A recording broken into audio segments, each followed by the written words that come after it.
So మీ dream ఏంటి? అదేనా director అవ్వాలనే డ్రీమేనా? అవునండి. ఎప్పుడు? అంటే నా డ్రీమ్ అనేది ఫస్ట్ ఫిలిమ్స్.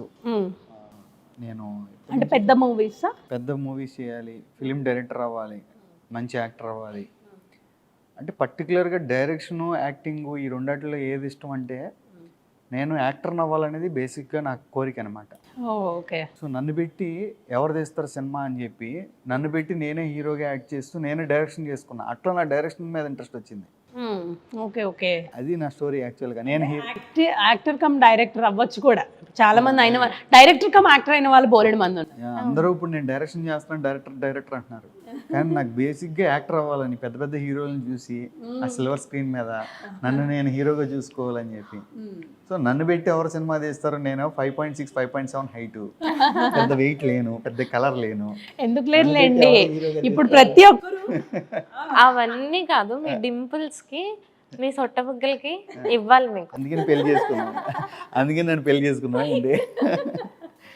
ఓకే, చూసారా, మీ వైఫ్ ఒప్పుకుంటే చాలండి మీరు హ్యాండ్సమ్ అని. నేను హీరో అని తనకు అనిపిస్తే చాలు, ఇంకెవరు కనిపించడానికి అనిపించిపోయాను. సో అట్లాగా నేను ఈ ఫీల్డ్లోకి వచ్చానండి. నన్ను హీరోగా పెట్టుకొని నేనే సినిమాలు తీస్తూ. సో ఓన్లీ నేను ఒక్కడనే కాదు కదా, మిగతా ఆర్టిస్టులు ఒక సినిమా అంటే హీరో ఒక్కడే కాదు కదా, అలాగా ఈ నర్మదా క్యారెక్టర్స్ ఇలాంటివన్నీ చేయాల్సి వచ్చినాయి. అలా 15 షార్ట్ ఫిల్మ్స్ చేశాను. అట్లాగే నాకు షార్ట్ ఫిలిమ్స్ జర్నీ అయిపోయింది. ఒక ఫీచర్ ఫిలిం స్టార్ట్ చేసాము, అది షూటింగ్ అయిపోయింది, రిలీజ్కి రెడీగా ఉంది. ఓకే, ఇప్పుడు రెడీగా ఉంది. సో మొన్న రీసెంట్గా ఒక పోస్టర్ కూడా రిలీజ్ అయింది, ద బ్రేకప్ అని చెప్పేసి. ద బ్రేకప్, రోజు, ఇవన్నీ ఏంటంటే మా యూట్యూబ్ ఛానల్, మా ఓన్ ఛానల్లో మేము రిలీజ్ చేస్తున్న ఎపిసోడ్స్. ఓకే ఓకే, అంటే లైక్ వెబ్ సిరీస్ లాగానా, షార్ట్ ఫిలిమ్స్ లాగానా, ఎలాంటి టైప్ ఆఫ్ కంటెంట్? డిఫరెంట్. అంటే మేము వీటికి షార్ట్ ఫిలిమ్స్ అని నేను ఏం పెట్టలేదు. మేము వీటికి ఏం పేరు పెట్టామంటే సిల్వర్ సిగ్నేచర్స్. ఓకే. అంటే మేము చేయబోయే ఫీచర్ ఫిలిమ్స్కి ఒక సిగ్నేచర్స్ లాంటివి అనేది మా. ఓకే ఓకే, ఎన్ని అవర్స్ ఉండబోతుంది? ఇట్ డిపెండ్స్ ఆన్ కంటెంట్ అండి. 10 minutes ఒక ఎపిసోడ్, 10 minutes ఉంటుంది. ఒక ఎపిసోడ్ 20 minutes ఉంటుంది, ఇంకొకటి 1/2 hour ఉంటుంది. అట్లాగా బౌండరీస్ ఏం పెట్టుకోలేదు. మంచి స్క్రిప్ట్ ఉంటే, స్క్రిప్ట్ బాగుంటే అది ఎన్ని మినిట్స్లో తీయగలుగుతామో అన్ని మినిట్స్లో. అంటే ఇప్పుడు ఎపిసోడ్స్ అంటున్నారు, ఆ ఎపిసోడ్ కంటిన్యూషన్ ఇంకో ఎపిసోడ్ ఉంటుందా, లేకపోతే ఆ ఎపిసోడ్ కట్ అయిపోతుందా? ఎపిసోడ్ ఎండ్ అయిపోతుంది. సింగిల్ ఒక సిగ్నేచర్ ఒకసారి ఉంటుంది, ఒక కంటెంట్ బేస్డ్ మీద. ఓకే, అట్లాగే నెంబర్ ఆఫ్ సిగ్నేచర్స్. అంటే ఓవరాల్గా ఈ 2-3 hours చూపించకుండా ఆ కంటెంట్ అంతా ఒక 10 minutesలో చూపించేస్తారు. అట్ ద సేమ్ టైం మా పెర్ఫార్మెన్స్ ఎలా ఉంటుంది, ఇన్ కేస్ నేను ఫీచర్ ఫిల్మ్స్ నేను డైరెక్ట్ చేయగలిగితే హౌ క్యాపబుల్ అయ్యామని జడ్జ్ చేయడానికి ఒక అవకాశం ఇండస్ట్రీ. అంటే మిమ్మల్ని మీరే క్వశ్చన్ చేసుకొని చక్కగా రెడీ చేసుకుంటారు. అంటే ఆడియన్స్ జడ్జ్ చేస్తారు కదా నన్ను, ఎస్ నేను దీనికి సరిపోతానా లేదా, సూటబుల్. ఆడియన్స్ పాయింట్ ఆఫ్ లో కూడా ఆలోచించేశారు. ఒక 15 minutes సినిమా నేను తీసి ఎగ్జిక్యూట్ చేస్తే యూట్యూబ్లో అసలు ఆడియన్స్ ఎలా దాన్ని రిసీవ్ చేసుకుంటున్నారు, దాన్ని బట్టి నేను ఫీచర్ ఫిల్మ్ ఎలా తీయాలి, ఎక్స్పీరియన్స్ కూడా మాకు వస్తుంది అని చెప్పి ఈ ఫిలిమ్స్ అన్నట్లోనూ మెయిన్ క్యారెక్టర్స్ మా ఇద్దరివే ఉంటాయి. Okay okay. సో నా గోల్ అన్నట్లుగా పూజితాని పెద్ద యాక్ట్రెస్ చేయాలి. నేను అదే అడగబోతున్నాను. అంటే యాక్చువల్ పూజిత మీ డ్రీమ్ ఏంటి? నా డ్రీమ్ అంటే నేను ఇప్పుడు పర్టికులర్గా ఎలా అంటే హీరోయిన్ అవ్వాలా అంటే అన్ని మూవీస్ చేయాలనేది నాకు ఇంట్రెస్ట్ లేదు. But women based movie, lady oriented movie ఏదైనా నాకు చేయడం చాలా ఇష్టం. లేడీ ఓరియంటెడ్లో కూడా చాలా ఉంటాయి. బ్రేవ్ గర్ల్ ఉంటాయి, చాలా ఎమోషనల్ పర్సన్ అయ్యే ఉంటాయి, కొంతమందికి ఇన్స్పైరింగ్గా ఉండే విమెన్ ఉంటాయి. ఎలాంటి కంటెంట్ అంటే ఇష్టం? నాకు బ్రేవ్ గర్ల్గా అంటే నయనతారాని చూసి నాకు పోలీస్ క్యారెక్టర్, లాయర్ క్యారెక్టర్. ఓన్లేండి, యాక్ట్రెస్కి ఉండే ఏదైనా ఒక బెనిఫిట్ ఏంటి అంటే అన్నీ అయిపోవచ్చు. లాయర్ అవ్వచ్చు, పోలీస్ అవ్వచ్చు, డాక్టర్ అవ్వచ్చు. అంటే నాకు యాక్చువల్గా ఇప్పుడు మీరు నన్ను అడిగారు నా గోల్ ఏంటని. నాకు మ్యారేజ్ బిఫోర్ నా గోల్ నేను యాక్టర్ అవ్వాలని.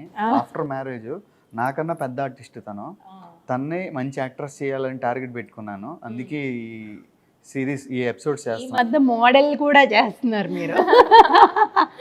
దీని మోడల్కి ఎక్కడ తీసిపోకుండా చేస్తుందండి యాడ్స్, చాలా బాగా చేస్తుంది పూజిత. ఎక్స్ప్రెషన్స్ అంటే ఇదంతా మీ డైరెక్షనా, లేకపోతే తనలో ఉన్న యాక్టింగ్ స్కిల్స్ అలా ఉండి మీరు చెప్పగానే డైరెక్షన్ ఒకటే, తనలో ఉన్న యాక్టింగ్ ఒకటి కాదండి, ఇద్దరం కొలాబై చేస్తుంది.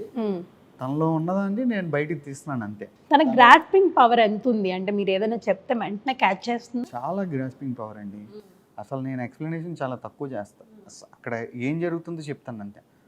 దాన్ని అక్కడ 10 times చూపించింది. ఆ రోజు ఫిలిం మీరు ఒకసారి చూడండి. ఐ థింక్ మీరు మా ఫస్ట్ సిగ్నేచర్ చూడలేదు అనుకుంటా, మా ఛానల్లో ఉంటుంది రోజ్. చూస్తాను. రోజు తప్పకుండా చూడండి. దాంట్లో తను లాస్ట్ 2 minutes తను చేసే ఎక్స్ప్రెషన్ చాలా నాకు మేబీ ఆడియన్స్కి నాకు తెలియదు, యాజ్ ఎ డైరెక్టర్గా పర్సనల్గా నేను ఫీల్ అయింది. చాలా బాగా యాక్ట్ చేసింది. అట్లాగే తను ఇంకా అది తనలో ఉన్న 50% తను చాలా పెద్ద యాక్ట్రెస్. సో అంటూ న్యాచురల్ కూడా తిను, అంటే హెవీ మేకప్స్ లేకుండా హెవీగా టిప్ అంటే ఎలా ఉంటుందో అలా న్యాచురల్ ప్రజెంటేషన్ ఉంటుంది చూసారా, అది బాగుంటుంది. Thank you. సో పూజిత, మీ డ్రీమ్ ఇదైతే అంటే మిమ్మల్ని ఎలా చేయాలి అనేది ఆయన కూడా ఒక డ్రీమ్ ఉంది. ఆయన డ్రీమ్స్ మర్చిపోయారు ఆయన. అవును. మీ డ్రీమ్ గురించి ఇప్పుడు పోరాడుతున్నారంట.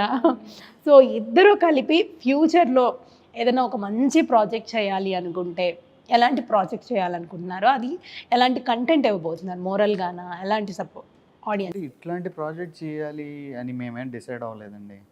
సొసైటీకి ఒక ఎంటర్టైనింగ్లో కానీ దేంట్లో అయినా సరే ఒక మెసేజ్ ఓరియంటెడ్ అవ్వచ్చు, ఎంటర్టైనింగ్ అవ్వచ్చు, పర్టికులర్ కంటెంటే మేము చేయాలని లేదు. బట్ ఫ్యామిలీకి ఎక్కువ రీచ్ అవ్వాలి, అందరూ చూడగలిగే సినిమాలు తీయాలనేది మా టార్గెట్. అందరూ చూడగలిగేదాన్ని ఇంకా హోమ్లీ కంటెంట్ ఎక్కువ ఉంటుంది. కంటెంట్ డీసెంట్ మూవీస్ అంటే మిగతావి డీసెంట్ కాదని కాదు, బట్ అందరూ ఫ్యామిలీతో కూర్చొని కలిసి సరదాగా ఎంటర్టైన్ అయ్యే మూవీస్. దట్టు తనకు అవే ఇష్టం కదా, చెప్తోంది కదా తను. ఒకవేళ మెసేజ్ అయితే మంచి మెసేజ్ ఓరియంటెడ్ మూవీస్ చేయాలని, ఇట్లా పర్టికులర్గానే ఇంకా మేము అంత దూరంగా ఆలోచించలేదండి. ఓకే. సో ఇన్ని షార్ట్ ఫిలిమ్స్ ఉన్నాయి కదా, మీకు ది బెస్ట్ అనిపించింది ఏంటి అంటే తనతో పూజిత చేసింది? నర్మదా అండి. Narmada is the best film. My favourite also. అది నా first film, the best film. అది ఎప్పటికీ నేను మర్చిపోలేని సినిమా అది. మరి మీకు? నాకు ఇలా ద్వారా అవును అంటే నేను ఆయనతో పేరుగా చేశాను కాబట్టి తను సింగిల్ గా ఉంది, మర్చిపోతుంటాను, మీతోనే అంటుంది. ఓకే. దాంట్లో కూడా నేను ఉంటాను మాస్టర్ని. అదే అంటున్నా. మాస్టర్ లాస్ట్ లో వచ్చి పెళ్లి జడగొట్టి తీసుకొని వెళ్ళిపోయి పెళ్లి జడగొట్టి పెళ్లి చేసుకున్నా.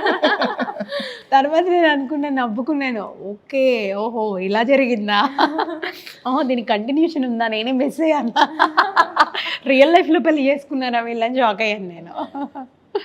సో మామూలుగా ఎవరైనా సరే అంటే మాస్టర్ అనేసరికి ఒక రెస్పెక్టబుల్ ప్రొఫెషన్ అది. సో మనం చూడగానే భయపడతాం.